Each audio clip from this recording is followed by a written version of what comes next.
కొండాయి bridge పనులు 16,50,00,000 రూపాయలతోని ముమ్మరంగా పనులు జరుగుతున్నాయి. నిన్న కూడా ఏటూరు నాగారం మండల పార్టీ కాంగ్రెస్ పార్టీ ఆధ్వర్యంలో అట్టి పనులను పరిశీలించడం జరిగింది.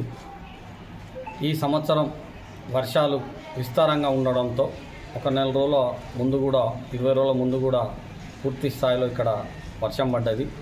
ఆ వర్షం పడ్డా కూడా వాగులో పని ఆఫ్ చేసి పైన జరిగే పనులన్నింటినీ కూడా ఆ బిల్లలు పోసేది అవన్నీ కూడా పైన వర్క్ మాత్రం కంటిన్యూగా జరుగుతుంది.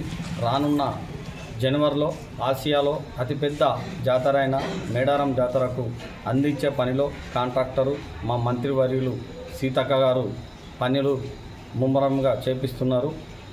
అదే ప్రకారం అట్టి బ్రిడ్జి పనులు ఒక పక్క నడుస్తుంటే మరో 50 లక్షల రూపాయలతోని కొండాయి గ్రామ ప్రజలకు అదేవిధంగా ఐలాపూర్ గ్రామ ప్రజలకు రవాణా సౌకర్యార్థం నిమిత్తం అదేవిధంగా వ్యవసాయానికి అనుకూలంగా రైతులకు అనుకూలంగా ఉండే విధంగా రైతులు పండించిన ధాన్యాన్ని కూడా చేరవేసే విధంగా 50 లక్షల రూపాయలతోని మరి ఆ రోడ్డును కాంట్రాక్టర్కు టెండర్కు పిలిపించి కాంట్రాక్టర్కు అప్పగించడం జరిగింది.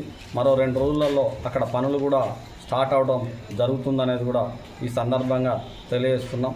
పని పూర్తి స్థాయిలో నాణ్యతతో ఉండి ప్రత్యేకమైన ఏఈలు డిఈలు నిపుణులతోని అక్కడ పనులు జరుగుతున్నాయి.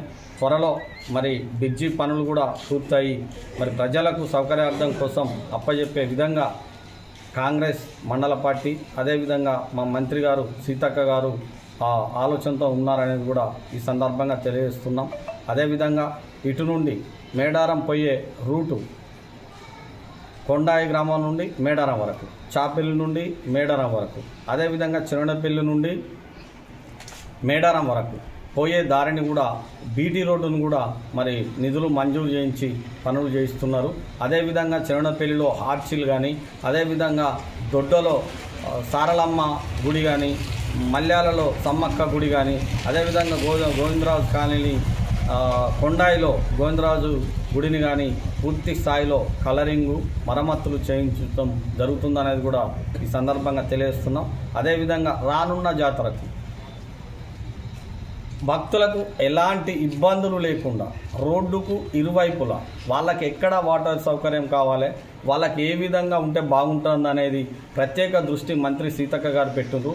వాళ్ళకి ఏ లోటు లేకుండా ఈ జాతరను మేడారం సమ్మక్క సారలమ్మ జాతరను జనవరిలో నడిపించే విధంగా చర్యలు తీసుకుంటుంది అనేది కూడా ఈ సందర్భంగా మేము తెలియజేస్తున్నాం.